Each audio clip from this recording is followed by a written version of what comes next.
Okay, so I am going to be presenting the Chapter 7 summary from Echevarria and Graves.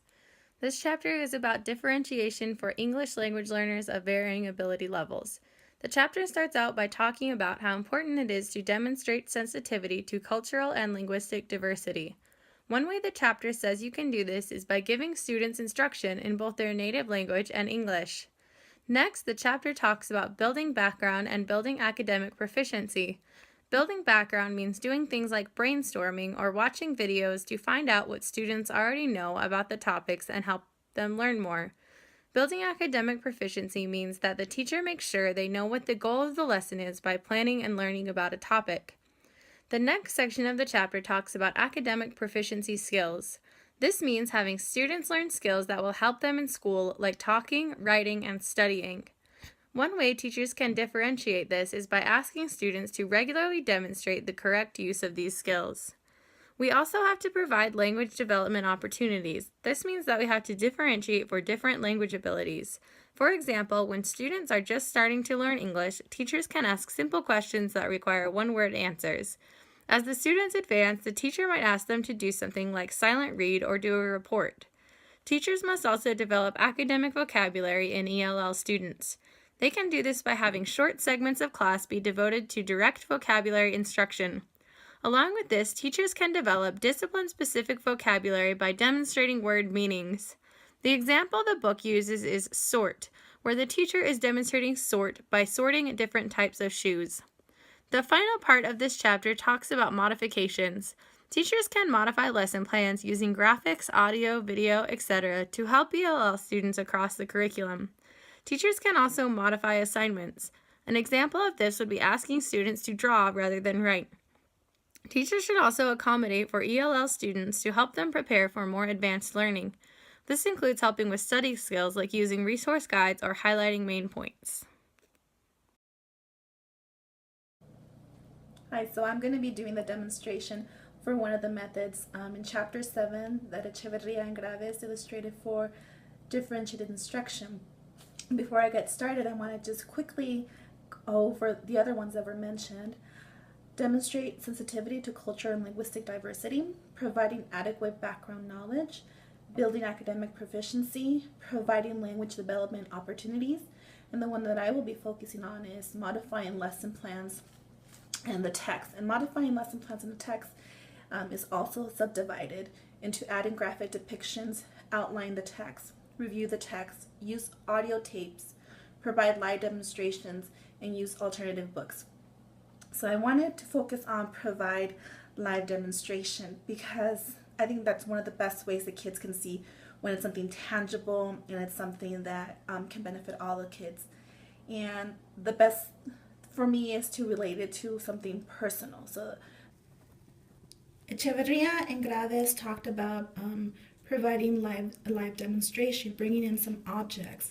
So I would highlight my Latin heritage and show them how it has already made an impact in the state of Utah simply in their products that they have. Maybe 10, 20 years ago, these were not very accessible to the Latino community, but now as they have immigrated, more and more demand, and so now we have them accessible. We even have a grocery store, other grocery stores that are catering to the Latin community.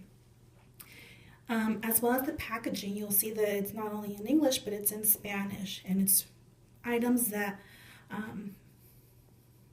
they can relate to. So maybe a lot of the kids, now that they see the object and see the labeling on the package, can have a better understanding of what we're talking about. And even so, to see the impact in for the rest of the community.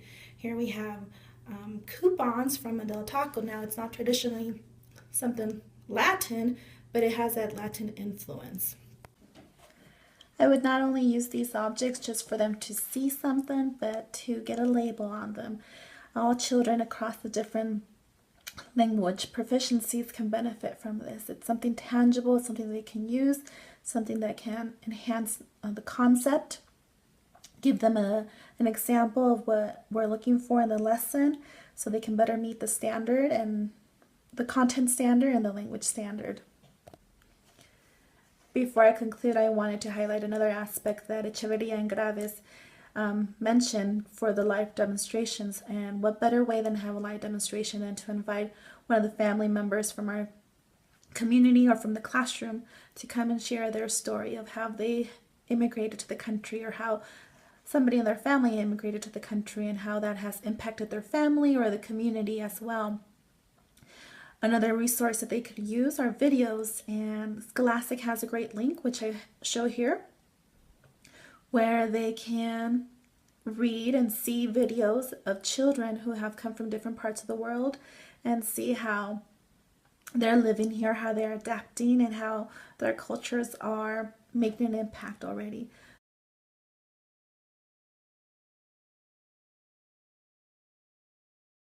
Hi guys, I'm going to be going through our handout for Chapter 7, Differentiated Instruction, and this chapter provides more information on how to differentiate instruction with emphasis on appropriate text, materials, and assignments. The first heading is Demonstrating Sensitivity to Cultural and Linguistic Diversity, and it just stresses the importance of having culturally and linguistically appropriate curriculum at all ages. The next heading on our handout is providing adequate background knowledge. We all know the importance of activating that prior knowledge. So some ways that we can do that are with brainstorming with your whole group, providing direct experiences, watching videos, and providing a forum for using background knowledge, and for then adding the knowledge that you gain afterward. The next heading is building academic proficiency. That's your reading, writing, speaking, and listening, and those skills are necessary for success in school. And we use a tiered system, so we have Tier 1 is whole group, whole class, and then we have Tier 2 programs where we take our small groups and they get a more intense instruction from the teacher to help gain their proficiency. And the next heading is providing language development opportunities. So as teachers, we need to make sure that our speech is clear when we're talking to our class, and that we maintain a good pace, not too fast, not too slow.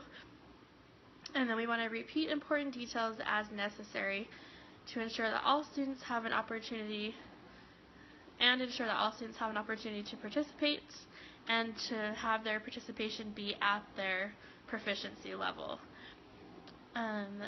We also talk about academic language, and we know that's essential for success in school. We need to make sure it's precise and predictable, and that we're using language that are not typically encountered every day. And we should have short, explicit class segments for directly teaching our key vocabulary. Next heading on our handout is modifying lesson plans and text, and we can modify difficult sections of text by adding graphic depictions, outline the text, rewrite the text, use audio tapes, provide live demonstrations, or use alternate books. And the next heading was modifying assignments, and if the student understands the information but is unable to express the knowledge in writing, he or she should be provided alternate forms of expression. So no matter what their proficiency level, if they're 1, 2, 3, 4, 5, or 6, they should be able to respond according to that level. And we can use simplified objectives to help them to differentiate for that. We can allow students to draw their responses rather than written form. We can promote collaborative, interpretive, and productive experiences so that they're working with their peers to gain proficiency. And we can also reduce the length and difficulty of assignments. There are so many resources that we can use for help on differentiating assignments, and I provided a few websites on the handout, and there's many, many more. One was teachingtips.com, there's psyop.pearson.com, and etc., etc. Lots of those on there. So, thank you.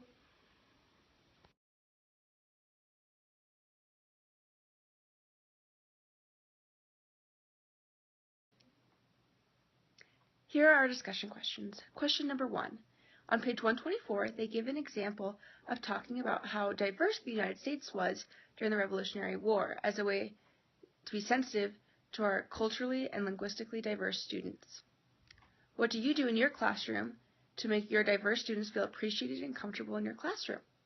Question number 2. Additionally, on page 124, they talk about defining historical terms with events that have gone on in their lives as examples. That made me ask and wonder, has anyone been talking about the political protests or the protests with DAPL in their classrooms? What other ways have you been using current events in your classroom to help your students be engaged? Question number 3. In the chapter, it talks about the importance of knowing their background knowledge and content knowledge in order to build their academic proficiency. To do this, they suggest conducting an initial informal assessment. What types of informal assessments do you use in your classroom? Why? And how does that inform your teaching in small groups and whole group? Question number 4. Starting on page 141, they talk about advanced academic engagement and study skills, especially for our higher ELLs. While most of these can be done to some degree at any grade level and subject, which ones do you focus on in your classroom because of subject, grade level, or preference? Why? How do you modify how you teach these skills for your ELLs?